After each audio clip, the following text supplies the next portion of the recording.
Le dossier Ursula von der Leyen, présidente de la Commission européenne. Ursula von der Leyen, mère de 7 enfants, a mené une carrière ressemblant à un conte de fées. D'abord ministre de la Famille, puis ministre de la Défense, elle est devenue commissaire européenne en 2019. L'ensemble de son parcours politique a été aussi surprenant que ses fréquents scandales tombés à l'eau. En février dernier, lors d'une conférence de presse, un groupe de parlementaires européens réunis autour du député roumain Cristian Terhes a exigé la démission immédiate de la présidente de la Commission européenne Ursula von der Leyen. La raison ? Ursula von der Leyen fait partie d'une gigantesque fraude scientifique Covid-19 et d'une campagne de propagande qui a causé et continuera de causer une violation massive des droits de l'homme et des libertés. Il s'agit d'une menace pour la démocratie en Europe. En raison de ses activités et des conflits d'intérêts majeurs, elle devrait démissionner de son poste de président de la Commission. Fraude Covid, violation des droits de l'homme et de la liberté, menace pour la démocratie, conflit d'intérêts. Les accusations sont lourdes. Que la TV examine dans quelle mesure elles doivent être prises au sérieux. Premièrement, des affaires peu transparentes. Ursula von der Leyen est une farouche partisane des vaccins et dispose d'un excellent réseau dans l'industrie des vaccins. Elle entretient ainsi une relation de grande confiance avec le chef du géant pharmaceutique américain, Albert Bourla. Il a parlé au New York Times d'une relation étroite avec la présidente de la Commission, qui s'est établie par des appels téléphoniques et des messages écrits. L'entreprise de Bourla a réalisé un chiffre d'affaires de 14,6 milliards de dollars rien qu'au troisième trimestre de l'année dernière dans le secteur des vaccins. Cette sorte de diplomatie personnelle d'Ursula von der Leyen a culminé en avril 2021 avec la conclusion du plus grand contrat pharmaceutique de l'histoire de l'UE. La communauté a commandé 1,8 milliard de doses de vaccins à Pfizer.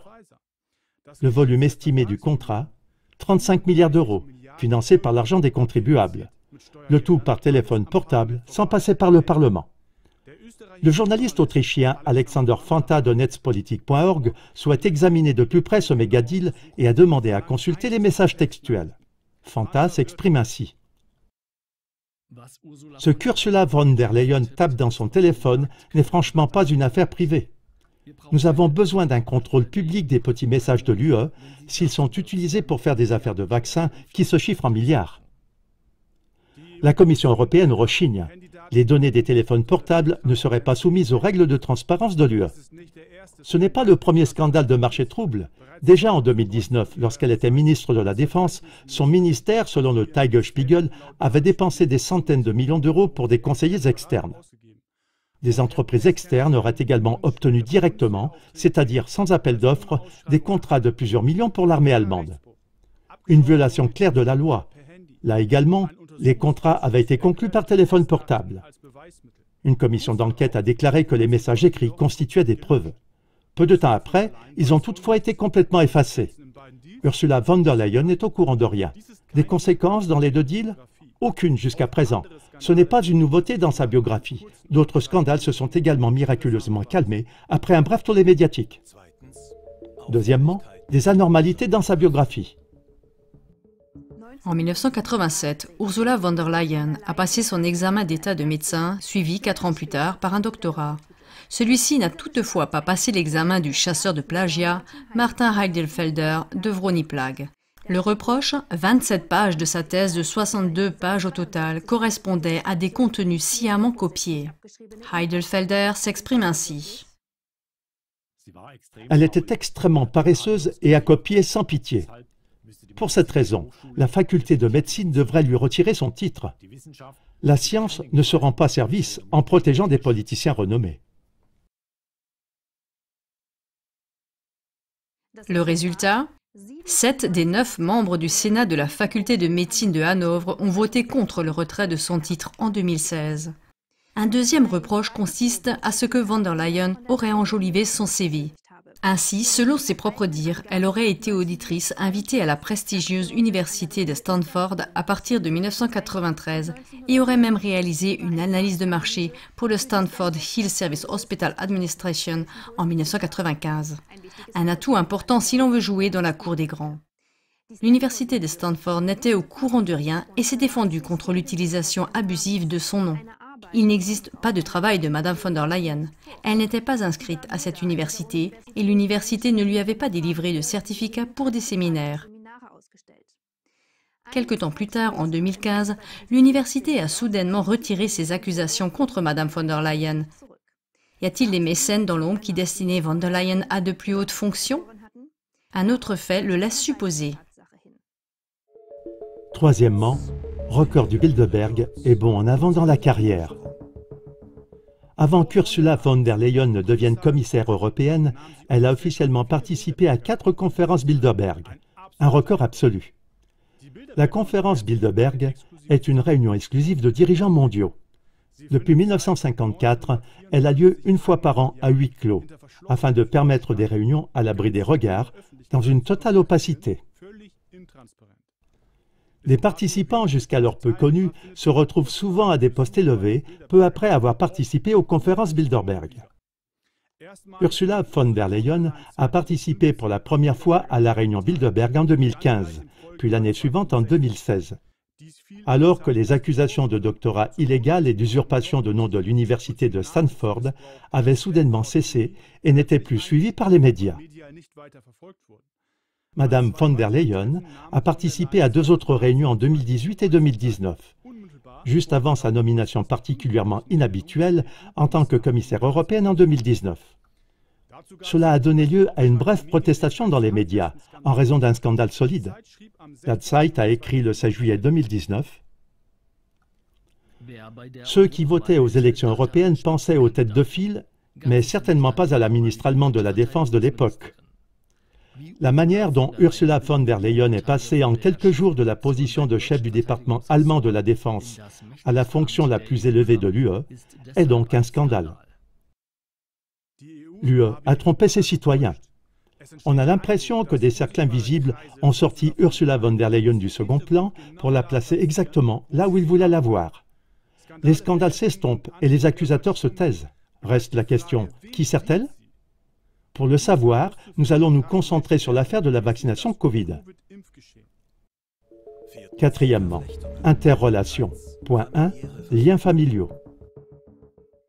Le père d'Ursula von der Leyen, Ernst Albrecht, était déjà un homme politique de haut rang. Il avait ainsi occupé différents postes dans les organisations qui ont précédé l'UE, la communauté du charbon et de l'acier et la communauté européenne, et a ensuite été ministre-président de Basse-Saxe. On peut supposer que cela a favorisé la carrière fulgurante de Ursula von der Leyen et la bienveillance des médias. Son mari, Heiko von der Leyen, est devenu en 2020 directeur médical du groupe biopharmaceutique américain Orgenesis Inc., une entreprise qui travaille sur des vaccins contre le SARS-CoV-2 à base de cellules, ce qui constitue un conflit d'intérêts évident. Point 2.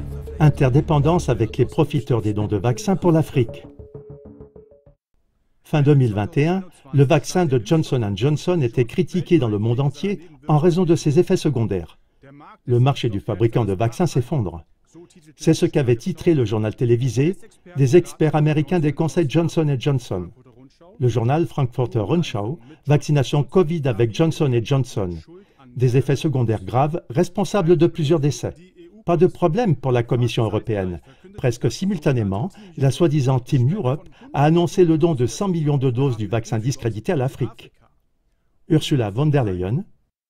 Team Europe fait avancer les efforts de solidarité mondiale contre le Covid-19. Ce lot de près de 100 millions de doses de Johnson & Johnson, livré via COVAX, COVAX se concentre sur l'accès mondial au vaccin, fait partie de notre engagement à distribuer au moins 500 millions de doses de vaccins aux pays les plus vulnérables dans les mois à venir. Là encore, ce n'est que le début. D'autres engagements ont été pris par un certain nombre de chefs de gouvernement pour faire don de plus de 1,3 milliard de doses de vaccins. Mais qui est exactement Team Europe? Team Europe s'engage prétendument pour un accès équitable aux vaccins des pays à faible revenu. Ces soutiens? la Commission européenne, sous la houlette de la commissaire européenne Ursula von der Leyen, le fabricant de vaccins Johnson & Johnson et l'Alliance pour la vaccination Gavi. La Gavi a été fondée en l'an 2000 par la plateforme d'entreprise Forum économique mondial et est sponsorisée par Bill Gates. Le docteur Seth Berkley, membre du conseil d'administration de l'Alliance pour la vaccination Gavi, se réjouit. Dès le début, nous avons travaillé main dans la main avec la présidente von der Leyen et son équipe, ainsi qu'avec la Banque européenne d'investissement et les États membres de l'UE, pour faire de COVAX un succès.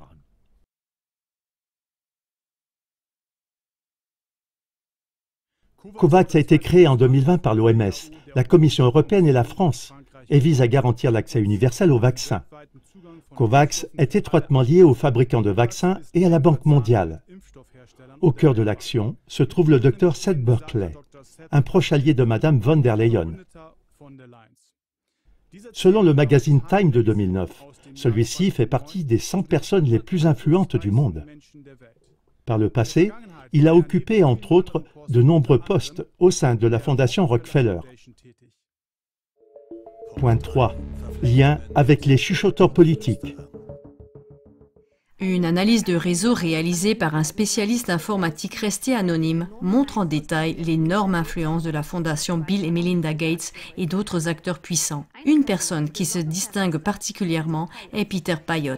Il exerce son influence par le biais de nombreux postes clés à des endroits décisifs tels que l'Institut Robert Koch, la Leopoldina, l'Académie nationale des sciences en Allemagne et la Commission européenne, pour ne citer que quelques exemples. Payot est le conseiller personnel d'Ursula von der Leyen en ce qui concerne les événements Covid. Il occupe un poste de direction au sein de la fondation milliardaire Bill et Melinda Gates. Dans le cadre de son activité principale, Payot est directeur de la London School of Hygiene and Tropical Medicine. Celle-ci a reçu 185 millions de dollars de dons de la fondation Bill et Melinda Gates au cours des 10 dernières années. Peter Payot siège également, entre autres, à la fondation de l'entreprise pharmaceutique Novartis. Point 4. Lien avec les tireurs de ficelle mondialistes. Ursula von der Leyen est le premier point de contact en Europe pour le puissant tireur de ficelle David M. Rubenstein.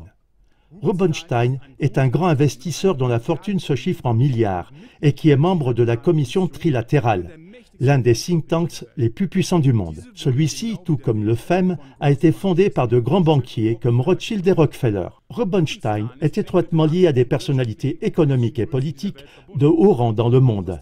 Il est également à la tête des réunions du Council on Foreign Relations. Le Council est l'un des plus importants think tanks américains, fondé par des banquiers comme le Warburg. D'autres liens avec l'élite mondialiste apparaîtront en novembre 2021 lors de la célébration des 60 ans de l'Atlantic Council, un autre groupe de réflexion très influent.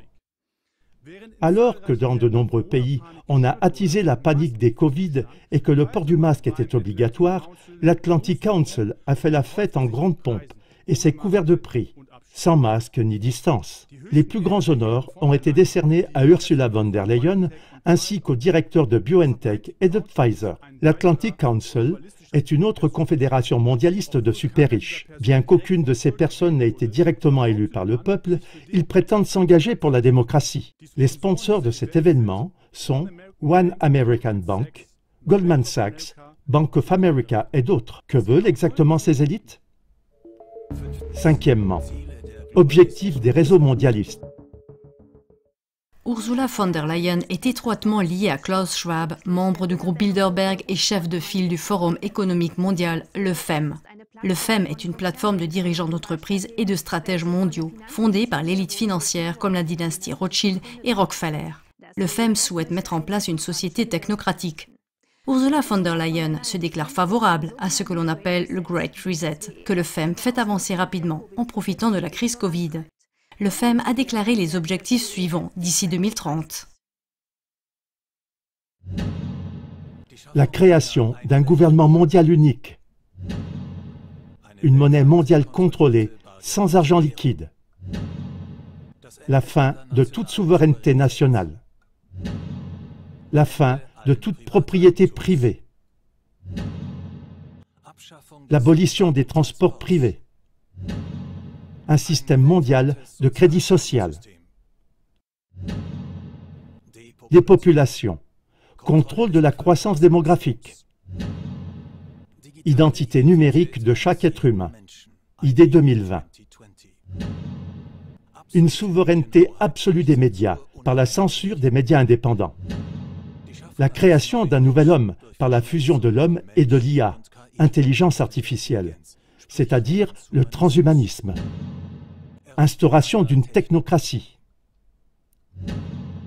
Le Green Deal, pour imposer une économie planifiée centralisée, semblable à la gestion étatique de tous les domaines sous le socialisme. Le changement climatique ne sert que de prétexte. Veuillez consulter les émissions très instructives qui s'affichent à l'écran. Les choses mentionnées y sont bien documentées et expliquées de manière compréhensible. Vous trouverez également les liens à ce sujet sous l'émission. Dans le générique de fin, vous trouverez en outre des sources originales, par exemple du FEM, qui étaye ces déclarations insaisissables. N'hésitez pas à télécharger les textes des émissions et à vérifier vous-même les sources indiquées. Sixièmement, conclusion. Les faits mentionnés ne sont que la pointe de l'iceberg. Il est évident qu'il existe des réseaux créés par les plus riches et les plus puissants et qu'ils sont étroitement liés à des personnages clés comme Ursula von der Leyen. Ces organisations et ces liens doivent être révélés au grand public.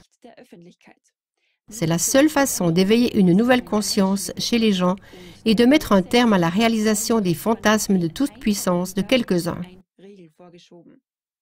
Si vous êtes d'avis que ces liens doivent être connus de tous, diffusez cette émission à un grand nombre de vos connaissances, par email, via WhatsApp, Twitter, Vimeo, ou publiez la vidéo sur Facebook.